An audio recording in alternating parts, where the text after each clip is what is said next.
I dreamed that I had died and gone to heaven. I stood just outside the eastern gate,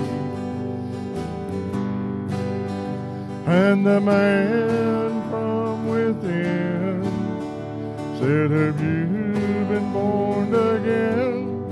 Is your name written in the book of life? Please search the book again. I thought my name was there.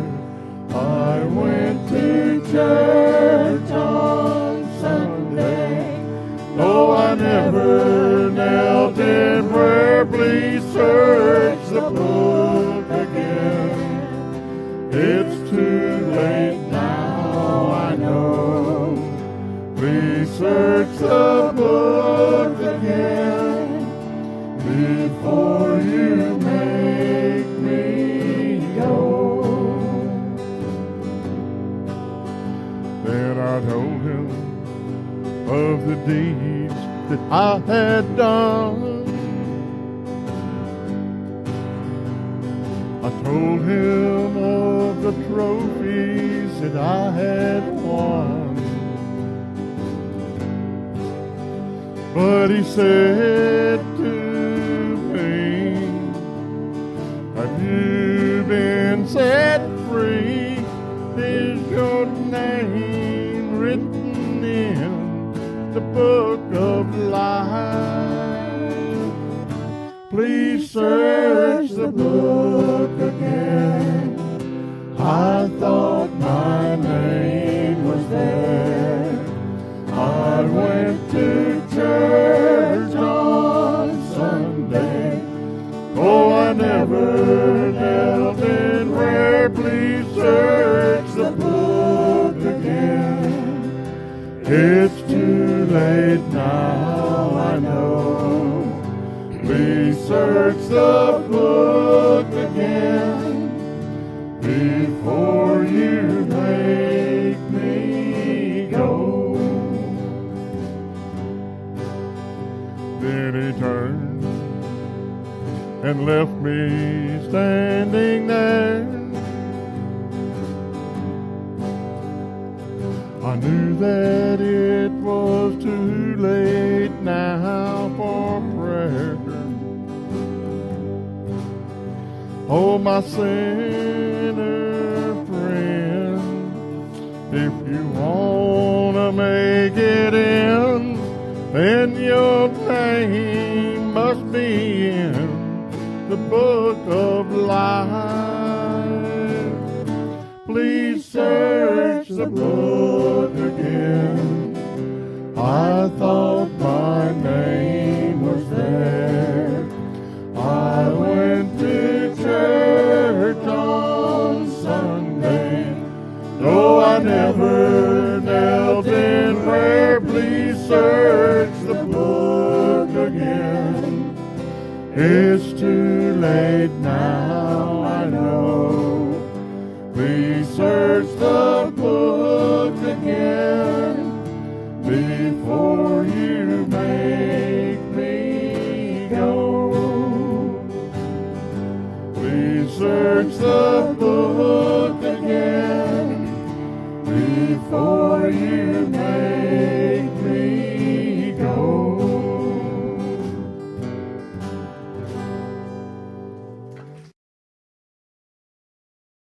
Old cowboy pastor showed up at church one Sunday and there was a dead mule in the front lawn. He wondered where the heck that got there. So he called the police, and the police come up and said, "Well, can't see any foul play or nothing. This is really not a criminal matter." He says, "So what you need to do is call the sanitation department." He said, "The sanitation department?" He said, "Yes, sir, you got to call them." So he calls the sanitation department. The sanitation department comes out here. They look it all over and on. They go, "Well, you know, really it's not anything to do with us and sanitation. There really ain't any disease or anything being spread, so it's really not our job." He says, "So what you all need to do," he goes, "you need to call the mayor." And nobody wanted to call the mayor because the mayor was this guy, when you called him up, he was crabby and he was hard to get along with, and he was always belligerent and jumping on you and yelling at you and hollering at you. So he didn't know what else to do, so finally he had to get this mule out of the front yard of the church. So he breaks down and he calls the mayor. Naturally, the mayor, what are you calling me for? Just jumped all over this preacher, just told him it ain't none of his concern, it ain't his business, it's a cowboy church. And he goes on and on and on. Finally the mayor says, well, why do you want me to know about it? He said, well, I just wanted to notify the next of kin.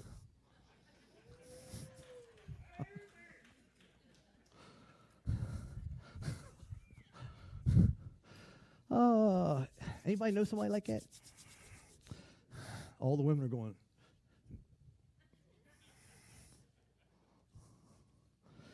How many of you remember this saying? Close only counts in hand grenades and horseshoes. You ever heard that? Yeah. When I was a young man, we had a big, long driveway coming to a circle drive around our house. In the front of that circle, we had a yard. And it wasn't very big, probably half of what this room is right here. And we mowed it with a push mower. My dad wanted it manicured and groomed, and that was my job. And one thing he always told me is before you mow, you go out there and you pick up all the sticks, you pick up all the trash, and you pick up all the rocks. And the reason being is we had 2 huge pane glass windows in the front of the house. And he didn't want that mower picking up a rock or stick and throwing it through one of them windows. And to be truthful with you, I didn't either. Because there wasn't going to be no bueno for me if it did. But I'd go out there and give her the once over, and it never failed. I'd be walking in the garage to get the mower, and first thing out of my dad's mouth would be, did you pick up all them sticks and rocks? I said, that's good enough. And you know what he said, right? Good enough only counts in horseshoes and hand grenades. So you know what happened next, right? Back out in the front yard, picking up the sticks and rocks. But for the longest time as a kid, I didn't really understand that whole cliche about, close only counts in hand grenades and horseshoes.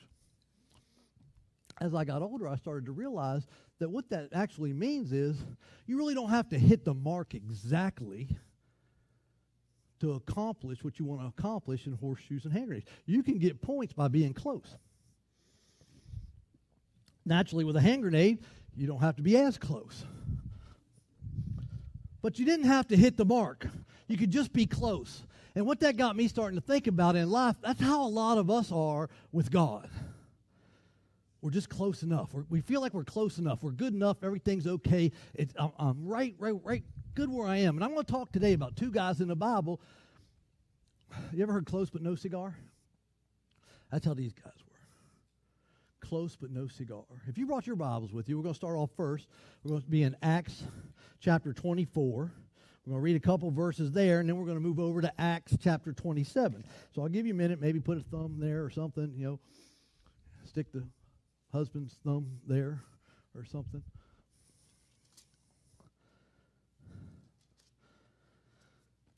But these 2 guys were close. And one of the things that we find out about this is that they had access to the gospel. They had knowledge of the gospel, and they weren't offended by, upset by, or mean or nasty to the gospel. They were actually friendly. They actually received it pretty well. We'll start off with Acts 24. Going to be in verses 22 through 27.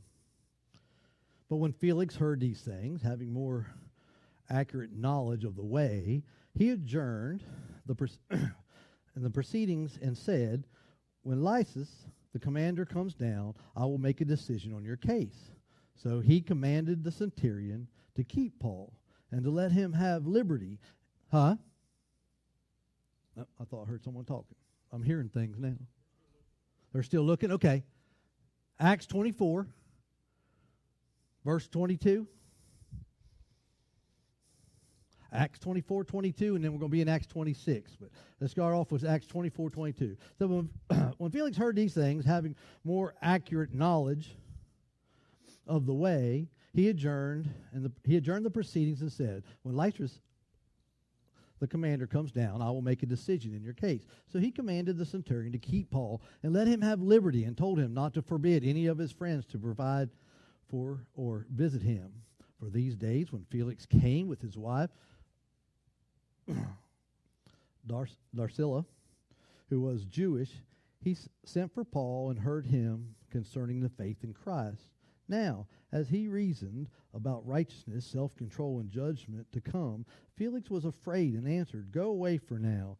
When I have a convenient time, I will call for you." Meanwhile, he also hoped that money would be given him by Paul, that he might release him. Therefore, he sent for him often and conversed with him.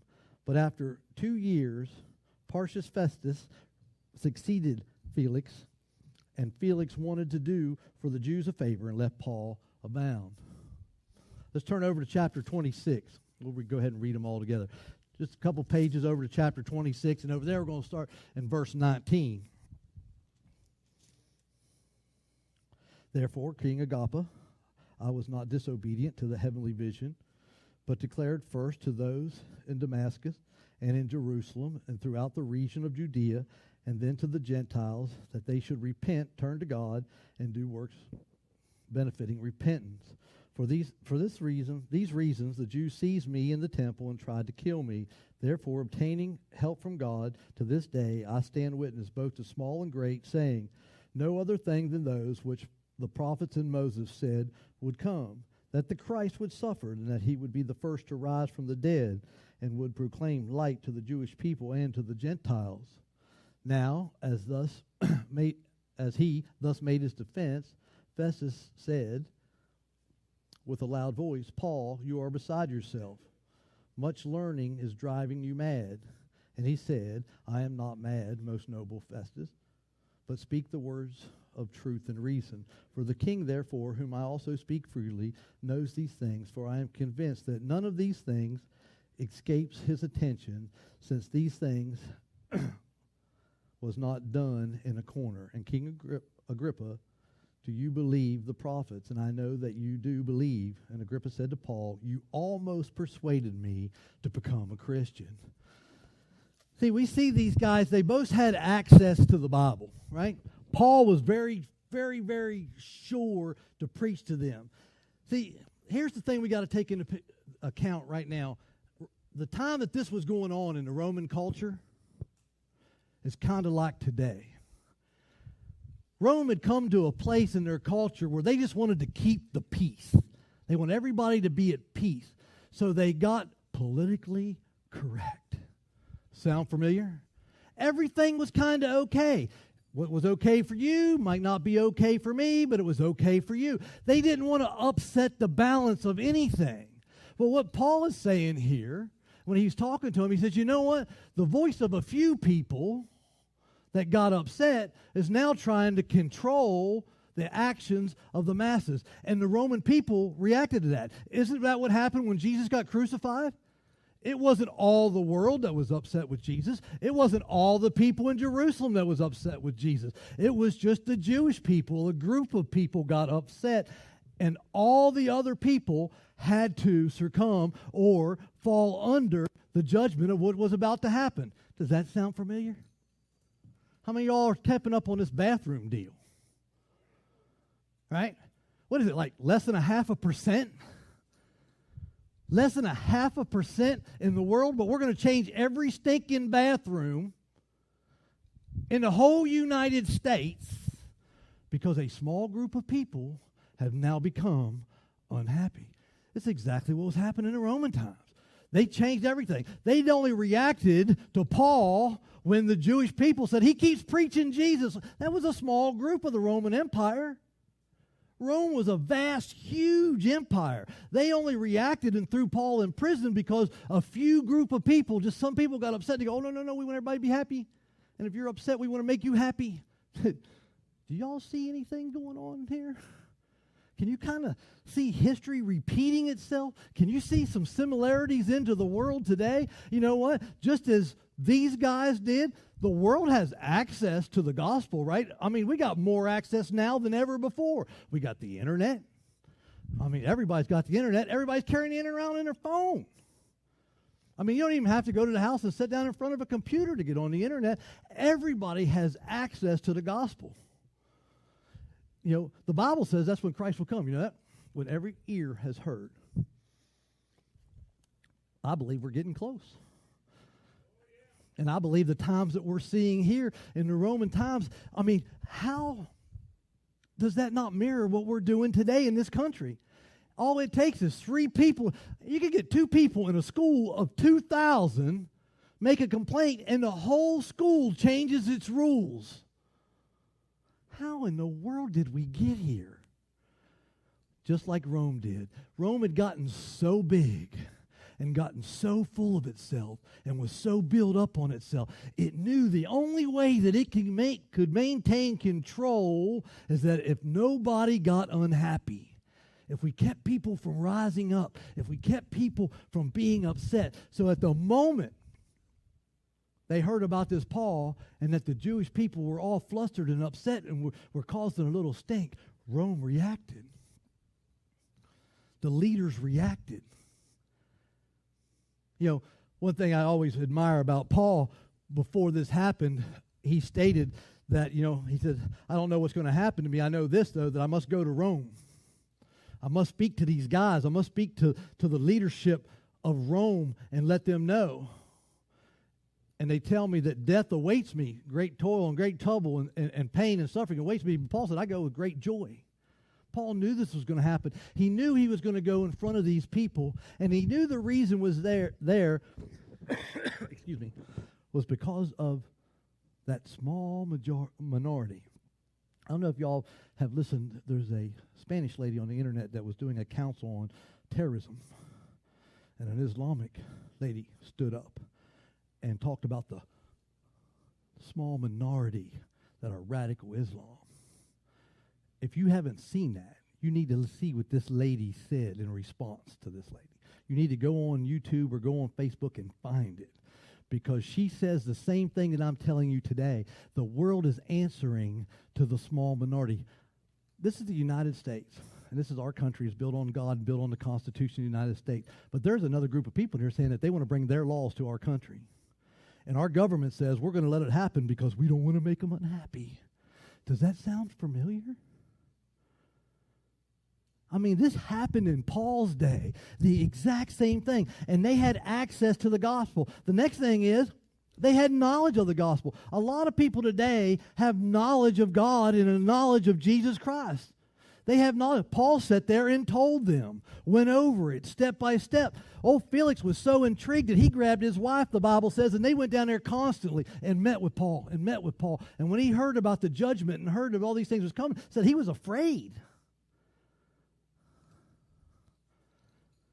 The gospel has been preached in this country for 200 years. I find it hard to believe that someone in this country hasn't heard of Jesus Christ. Well, you go to a small town, there's a church on every street corner. And when we left Live Oak, I think in a town of about 2,000 people, there were like 16 churches. It's amazing that the gospel is there. But you know what? The Bible said in here that Felix kept going back there because he had a worldly plan behind him. He was listening to the gospel, but he also thought he was going to get some cash. He thought Paul might offer him a little cash to get out of jail. Driven by the world. He had access to the gospel. He'd heard the gospel, but he was still allowing the world to drive his heart. That's why he was afraid. Folks, that's why we need to be afraid today as Christians, because the world is turning just like this. It's repeating itself, and it's getting like this, and people are thinking they're close enough. And you know what? One of the things is, these guys, you know, they didn't hear it and say, all hogwash and have him put to death, did they? They kept going back. They weren't upset. The Roman people weren't upset at Jesus. They had so many gods and stuff, they just added another one in. They weren't upset with having Christ there, having Paul preach Christ. It was the little minority that made the stink, and that's when Paul got arrested. The Romans didn't care. They had hundreds of gods. They had statues all over the place of gods. They had taken in all kinds of gods. One more didn't hurt the Roman people, but they allowed the minority, when they got upset, the next thing you know, now I got to handle this because we don't want anybody to be unhappy. Everybody got to be happy. Y'all happy? Are y'all happy? We shouldn't be happy with the way the world is today. We should be sad. You know, these people hear it and they know it, and they're not angry with it. They're not upset with it. They're just accepting of it. Isn't that the way it is today? Oh, yeah, that church stuff, that's good for you. That's good. I'm happy for you. I'm happy you found something that made you happy. Happy, happy, happy. Don't worry, be happy. Remember that song? That's what everybody wants to be now. Be happy. As long as everybody's happy, if it makes me happy, that's fine. And if it makes me happy, whether it's wrong or right or whatever, you all live with it because it makes me happy. Do you see what the world has done here? It's grown into a way where it's all about me and my happiness. We've gotten to a point in this country where it's the same way. You know, Rome was the mightiest of nations, and yet it fell. Folks, there's a fall coming. And we can ignore it, and we can stick our heads in the sand, and we can hide from it all we want to. But I'm telling you right now, there's a fall coming if we don't change what we're doing. These guys figured that close was close enough. I don't know where you said today. I know a lot of Christians that figure because they're in this building today, they're close enough to God. Because they've read their Bible, they're close enough to God. Because they come to a small group, they're close enough to God. But let me tell you what, none of that stuff gets you close to God. It can bring you closer, but you got to get close first. And what I'm talking about is salvation. If you're not a child of the Most High, there is only one way to be that way. You know, so many doctrines out there today that want to split these hairs. They want to talk about all these different things. They want to say, if you don't do this, you can't go. If you don't do that, you can't go. If you don't do this. I know about God. God's okay.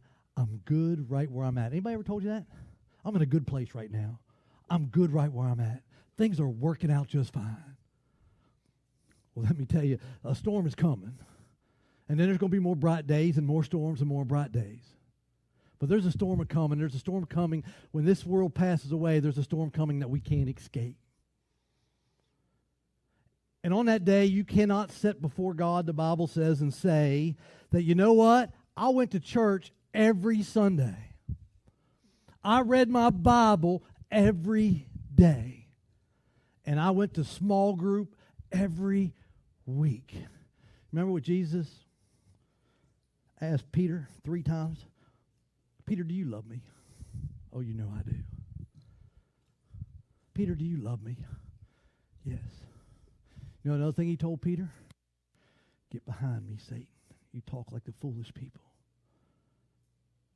Peter walked with Jesus every day. You know what? Walking with Jesus didn't get them to heaven. They had more knowledge about Jesus than any of us will ever know.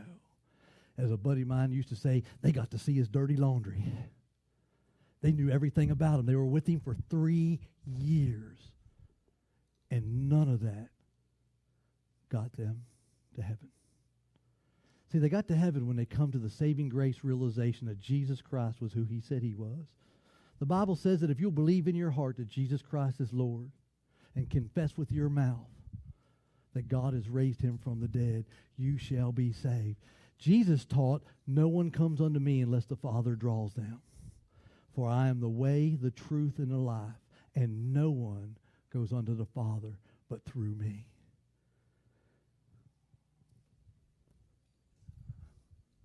Knowledge and having access to the knowledge and not being offended by the knowledge and being accepting of the knowledge is all good things.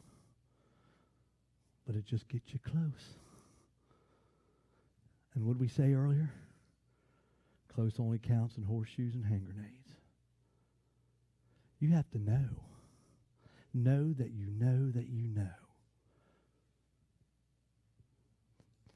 You can't say, it's so funny, I'll talk to people and they'll tell me, I said, well, you know, when they want to join the church or something, we'll be talking. I said, well, tell me a little bit about how you come to know the Lord. Well, preacher, I was raised in church and my granddaddy was a deacon and my mom and dad and them helped build a little church in our town and stuff. And as a matter of fact, we had a pew with our name on it and all. Those are all great things. I drove the church bus. I taught Sunday school. I worked with the youth group. I said, that's all great and wonderful things, but Jesus made it very clear and very plain. How many of y'all remember Mary and Martha when Jesus was sitting in the room? One was washing his feet, and the other was in the kitchen. The one in the kitchen was mad, banging pots and stuff around, talking under her breath. She's out there doing nothing. I'm in here doing all the work. You ever been like that? I know none of y'all have, but you know somebody's been like that, right? You know what Jesus said to her? Martha, come here. Everything you're doing is really good stuff. That's really great. But it ain't the important thing. See, it's about this relationship with me that's important. That's the only thing that gets us to heaven. I don't care what church building you've been under, what things you've been under, what you've been told. There's all kinds of doctrine out there. I'm just telling you, the only heaven and hell issue, the only thing between heaven and hell is a relationship with Jesus Christ, and there's only one way to get there, and it's free. Jesus said, I'm going to go to the cross, and I'm going to pay your debt. And all I ask is that you believe in me. And once you believe in me, you start to act like me. Christ-like Christian. So today, are you feeling like you're close enough? Or are you close? Are you there? Are you locked in?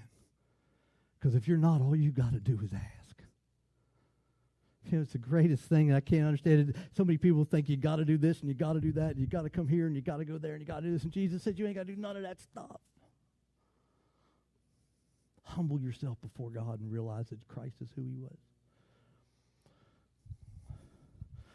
In the book of Romans, Paul is telling these same Roman people, this is how. You have to believe in your heart that Jesus was God in the flesh. And you have to confess with your mouth, God, I know you raised him from the dead, that he's alive and sitting on the throne. And he's my intercessor. When I pray, he pleads my case. When I mess up, he goes, oh, God, don't. Remember, I paid that debt. I know he's a bonehead.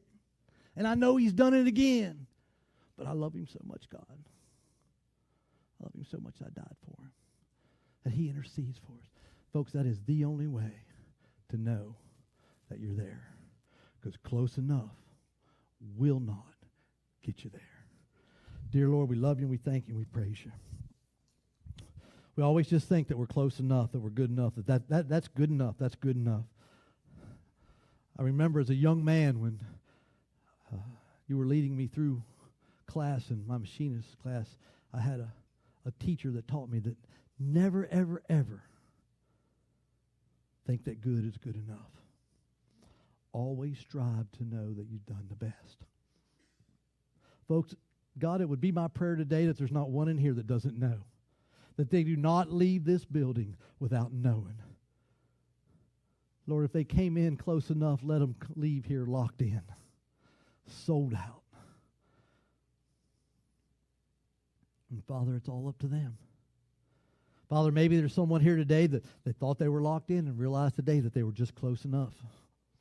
Maybe there's someone here that are locked in, but we kind of fell away and we just think that we're close enough and we need to get back. Father, draw us back unto you where we need to be. And more importantly, Father, to the one here today that just found out that close is not close enough. Speak to them, Father. Talk to their heart. Lord, let them pray this prayer with me today. Let them say, I finally understand, Lord, that close is not close enough. I finally believe in my heart. I know that Jesus was you in the flesh, that he walked this earth to be my guide, to show me what it looked like when it was right, and that he paid my debt on the cross. Father, and I confess unto you that you've raised him from the dead, and I know that he now sits beside you in heaven, that he defeated death not for himself but for me, that I may never die. I may live with you for all eternity. Father, I ask you now to come in and be Lord and Master of my life. I surrender unto you all the things that I am, unto all the greatness that you are.